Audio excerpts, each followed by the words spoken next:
So I want to start actually with the end of the book. At the end of the book, you talk about how you felt a little awkward and conflicted about revealing your engagement online. And it struck me as a bit of a struggle with the private versus the personal. And when I was reading that, I thought you actually made a very interesting choice then to write a book that is extremely personal. Right.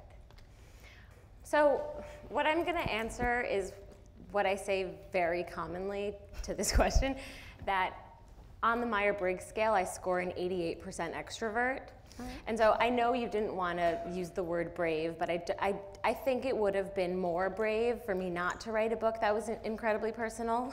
That's interesting. Just because I'm always very open about my life and the way I am, and I think that even though the site was incredibly personable and not necessarily personal, which is the line that I was treading with having to explain my engagement, I sort of decided to own the fact that people were going to know things about me, and I may as well use that for the sake of education or for the sake of making people feel like their issues are actually highly normal. Right. If that makes sense. The response online you mentioned in the book is kind of like a harsh backlash because, God forbid, the Man Repeller gets married. Right. And, you know. Well, see, the thing about that is that I was also coming to terms with the fact that Man Repeller did not have to be this hyper-literalization of itself. Okay. You know, Man Repeller, the website, didn't necessarily mean that in order to be an incredibly stylish girl that is trying, not necessarily there, but trying to be smart too. Right. She has to be single. You know, that I think I was coming to terms with that during the process of my getting engaged, and so as a function of that, it was a little unusual. I turned it into a bigger deal than it had to be, I think.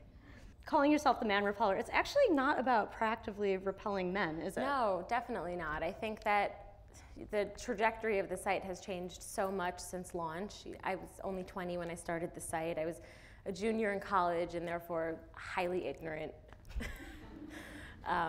And I think that as I've continued working on this site, the sort of ideology has become very fine-tuned and finessed. And I've been saying that it's a humorous website about serious fashion, a site about trends that women love and men hate, but I also very much want it to be this sort of discussion board or community where girls come just to be girls and feel good about that.